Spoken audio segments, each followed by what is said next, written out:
The first 3 months of the year 2020 was something that I would never forget. I remember that I was drinking a cup of coffee while reading the news circulating in my social media account. Various people from Wuhan, China had been reported to get infected by a particular type of virus. What's even worse is that death tolls ranging to thousands had been reported as well. As days went by, people from different countries also experienced the same thing. They were infected and eventually died.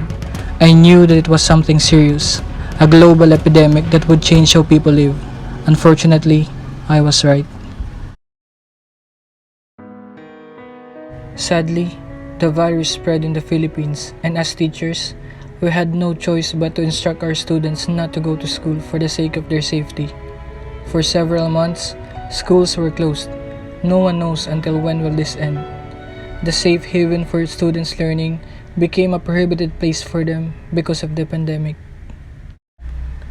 After several months of waiting at home, we were informed by our school head to prepare ourselves for the new learning modality.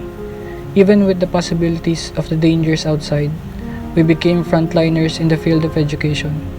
We were tasked to prepare learning activity sheets because modular distance learning was about to start in a few months. The fear of the unknown struck the core in me. As I go to school, I can't help but to think of my personal safety. Going outside brings the fear of being infected by the virus, an invisible enemy that is highly contagious. Yet I remember that regardless of the challenges and fears that I have, the calling of serving my students as a public school teacher keeps me going, a motivation that radiates the passion in me. I know that I have to serve these learners because they need us, especially during this time of the pandemic. I consider the modular distance learning as a bountiful experience, for I have encountered the best of both worlds from it as a teacher. Printing and sorting 100 copies of modules was quite challenging. The distribution and retrieval of learning modules made me appreciate the sacrifices that a teacher does for his noble calling. I experienced traveling the seas with my co-teachers just for us to deliver the modules to our students, because some of them lives in coastal areas and riding a boat was our means to get there during the retrieval and distribution of modules. Challenging moments awaited me when the sun was out, for the road in some areas where our students reside was muddy and slippery. This is also the scenario as I travel just to reach the school where I am teaching. However, instead of complaining, I have accepted the challenge and kept going. During home visitation, I don't have a choice but to pass through rivers and climb mountains just for me to reach the houses of my students. The ways just to get there was hard, because you have to have the strength and endurance to be able to do so. However, it was all worth it once you get there. It was also during those times that we conducted instructional sessions for our students through the use of community learning centers in different barangays.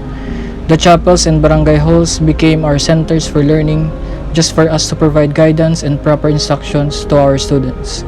I remember how excited they were to see us after several months. After a year, vaccine rollouts had been transparently reported in different countries including the Philippines. Many people were encouraged to get vaccinated for the mere fact that it was found effective. This also resulted to lower cases of people getting infected. It was also during those times that the proposal of conducting limited face-to-face classes had risen. In the schools division of Sorsogon, almost all schools were encouraged to prepare for the limited face-to-face classes. Weeks had passed by and the validation for the said proposal came along. We were very lucky that we passed the validation process. It was all worth it.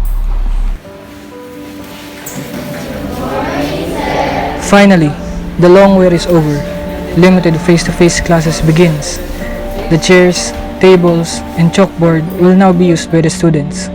The classrooms that were full of silence for more than a year will now be filled by the students whose excitement and happiness could never be hidden, for they are about to experience the happiness in classroom setting.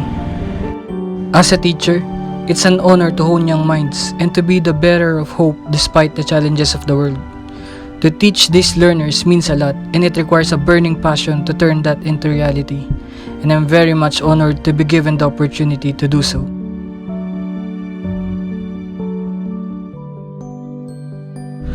The COVID-19 pandemic is now part in the book of my life. As a teacher, it was truly a test of time. It made me realize that hope is still there, even during the darkest times. It was a reminder from God that pauses and challenges are His reminders for us to reflect of what we have become and how faithful we are to Him. This also made me realize that everything happens for a reason and that one day all these things shall come to pass. Hence, your contribution for the betterment of the people around you will always stay and will be a living legacy that somehow you did great in your own way.